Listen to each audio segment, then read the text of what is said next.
बिस्मिल्लाहिर्रहमानिर्रहीम अल्हम्दुलिल्लाहि रब्बिल आलमीन वस्सलातु वस्सलामु अलल मुरसलीन नबियना मुहम्मद व अला आलिहि व सहबिहि अजमईन अम्मा बाद।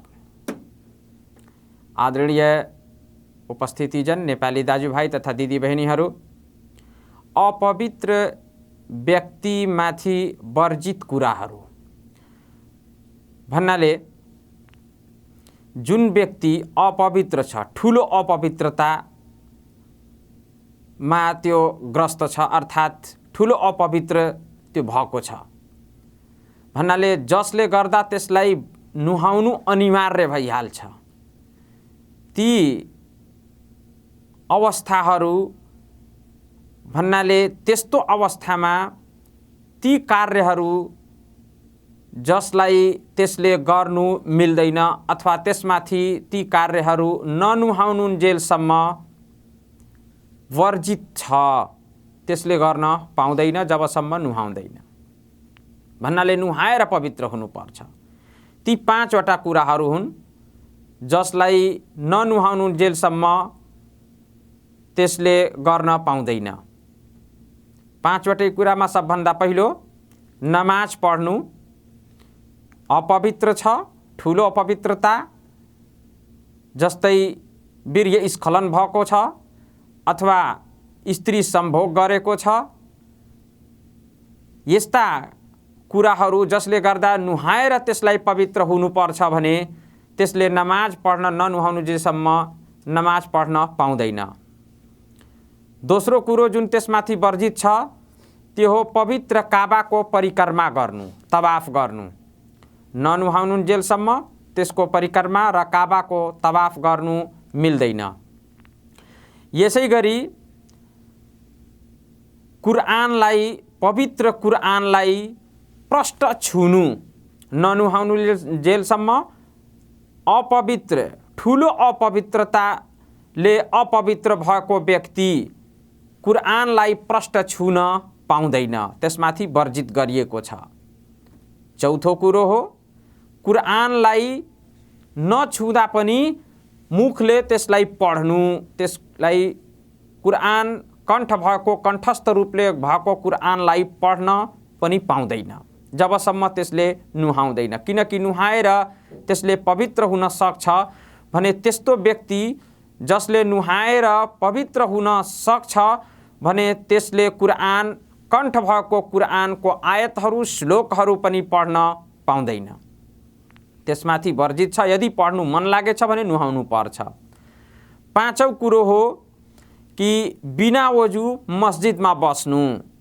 बिना वजु मस्जिदमा बस्नु भन्नाले ठुलो अपवित्रताले गर्दा अपवित्र भएको छ अथवा ठुलो अपवित्रताको अवस्थामा छ भने त्यसले ननुहाउनुन्जेलसम्म मस्जिदमा त्यत्तिकै गएर बस्न पाउँदैन। तर यदि कुनै वाइदेव्य आवश्यकता परेको छ भने वजु गरेर त्यसमा गएर आफ्नो कार्य पुरा गरी बाहिर निस्किन सक्छ।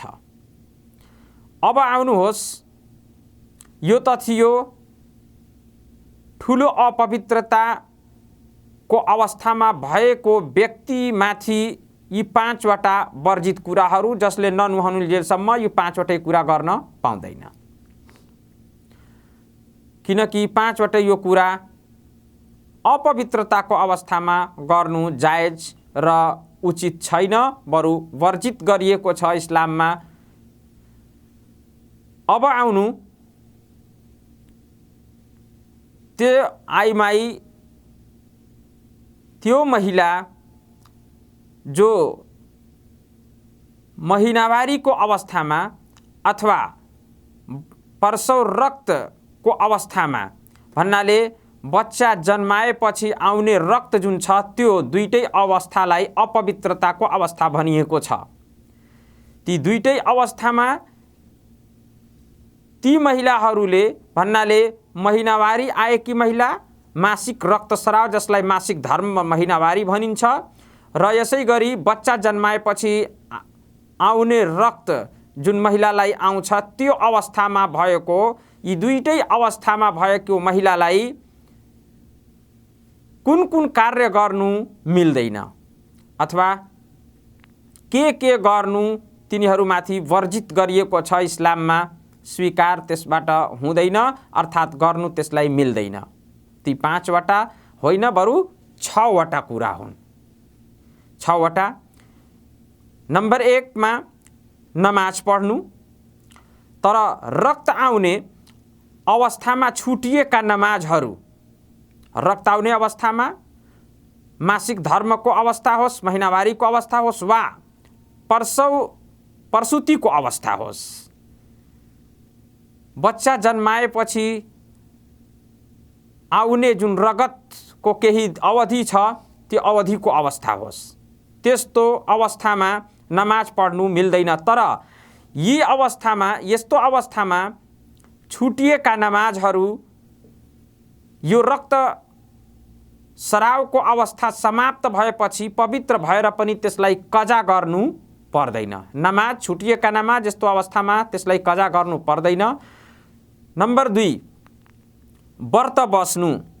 प्रसुति रक्तको अवस्थामा भएको महिला र यसै गरी महिनावारीको अवस्थामा भएकी महिलाले व्रत बस्नु मिल्दैन। यदि रमजान महीनाको व्रत हो भने त्यो अनिवार्य व्रत हो। रमजान महीना सिद्धिएपछि रमजान महीनाको छुटेको अनिवार्य व्रतको कजा गर्नु र पूर्ति गर्नुपर्छ व्रत बसेर। जति दिनको व्रत छुटेको छ त्यो दिनको व्रत अन्य दिनमा रमजान सिद्धिएपछि बस्नुपर्छ।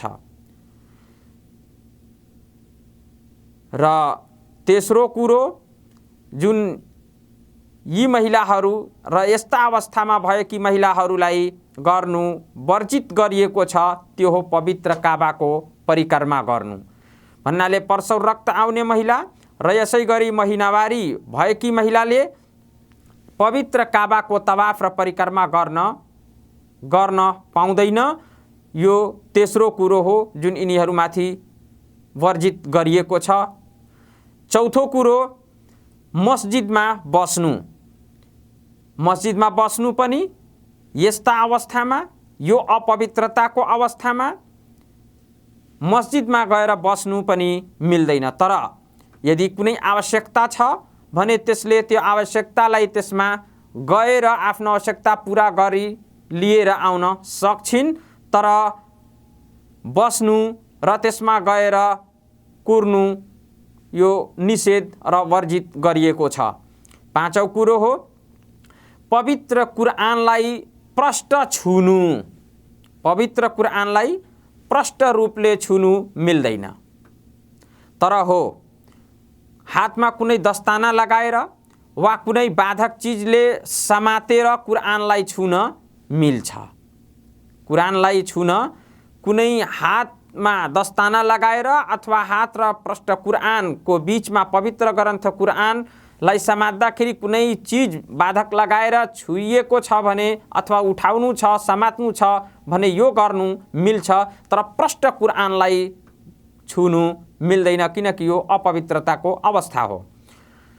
र साथै महिनावारी आएकी महिला र यसै गरी प्रसुति रक्त भन्नाले बच्चा जन्माएकी महिला र त्यसलाई रक्त आइरहेको अवस्थामा, गुप्ताङ्गबाट रक्त आइरहेको अवस्थामा, अपवित्रताको अवस्थामा त्यसले कण्ठ भएको कुरानलाई पढ्न सक्छिन्।